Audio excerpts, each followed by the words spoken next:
Seguindo o nosso raciocínio da aula anterior, eu estava falando em Constituição, eu li para vocês aqui um pedaço da Constituição, não é isso? Mas o que é uma Constituição? Constituição é um pacto que as pessoas fazem, que a classe política faz, junto com a sociedade. Há tempos atrás houve uma chamada Assembleia Nacional Constituinte. Viva a Assembleia Nacional Constituinte! O que era a Assembleia Nacional Constituinte? Foi eleita para fazer uma Constituição, para estudar, sentir junto à sociedade as pulsações, os interesses. Todo mundo foi para Brasília pressionar os deputados, pressionar a Assembleia Nacional Constituinte. Por quê? Nós havíamos saído de um período ditatorial militar e viemos para uma democracia plena, não é? Então isso deu um respiro para o país. E aí, bom, então vamos celebrar a famosa Constituição e vamos instituir um Estado novo, né? Um Estado com todas as características de uma democracia plena. E como é que isso ocorre? É eleita uma Assembleia Nacional Constituinte com poderes plenos, ela não tem limites, ela pode fazer o que ela quiser. E aí, então, essa Constituinte, nós temos dois momentos da Constituinte. Temos o poder constituinte, que é anterior à Constituição, que decorre, segundo uma lição de um grande autor chamado Hans Kelsen, essa norma constituinte fundamental, ou norma hipotética fundamental, ela é imposta, nasce de um fato. Qual é o fato que houve na oportunidade?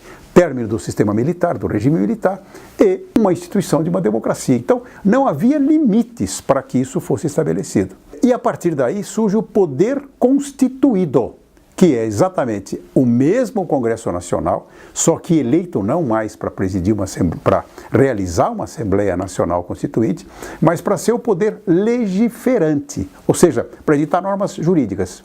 E como é que ele exerce isso, né? Ele vai estruturar emendas constitucionais, atualizando a Constituição da República, vai elaborar as leis que complementam a Constituição da República, outras leis necessárias para o país, e funciona então como um poder que constitui o direito positivo, né? O direito positivo o que é? É o direito escrito, é o direito posto pelo Congresso Nacional. Congresso Nacional, eu já falei, composto de duas casas normativas. A primeira delas, o Senado Federal, que é composto por 3 senadores nomeado ou eleito por cada estado, né? E depois vem a Câmara dos Deputados, composta por deputados federais, na proporção da população de cada estado. Hoje, isto aí está meio deturpado. Por quê? Porque a regra da democracia é o seguinte: uma pessoa, um voto. Aqui nós não temos isso. Porque, na origem, quando o governo militar foi perdendo força junto à sociedade, e a sociedade queria uma eleição direta, a sociedade pressionou por isso. Então, a eleição não era direta até então, era feita por um conselho, por um congresso, e indicado, né?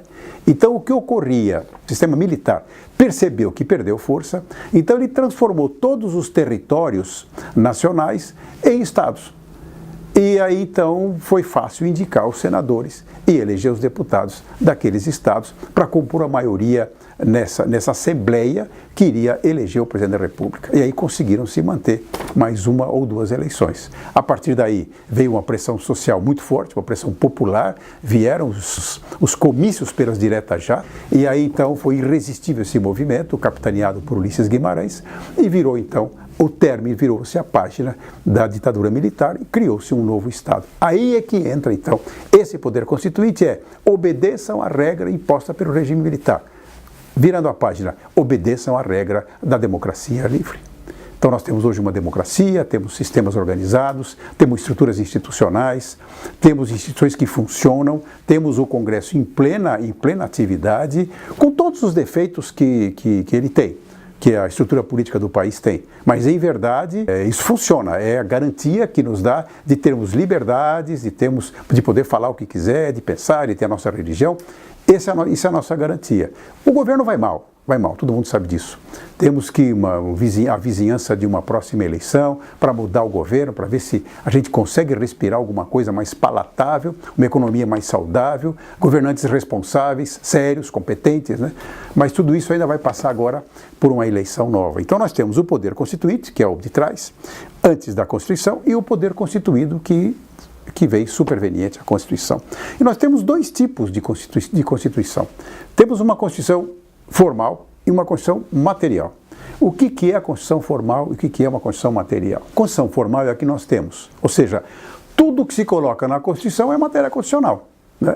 Está embutido na Constituição. Então nós temos lá matéria de educação, matéria de hinos, matéria de saúde, tudo isso aí é constitucional. Por isso é que é uma Constituição formal. Ela é analítica, ela é detalhista, ela vai estabelecendo regras para todo mundo, ela apanha tudo no seu âmbito. E depois nós temos uma outra tipo de Constituição, que é a Constituição material. O que é isso? É a Constituição exatamente que define o poder, o exercício dos órgãos de exercício de poder e como é que eu me defendo do poder, os direitos individuais.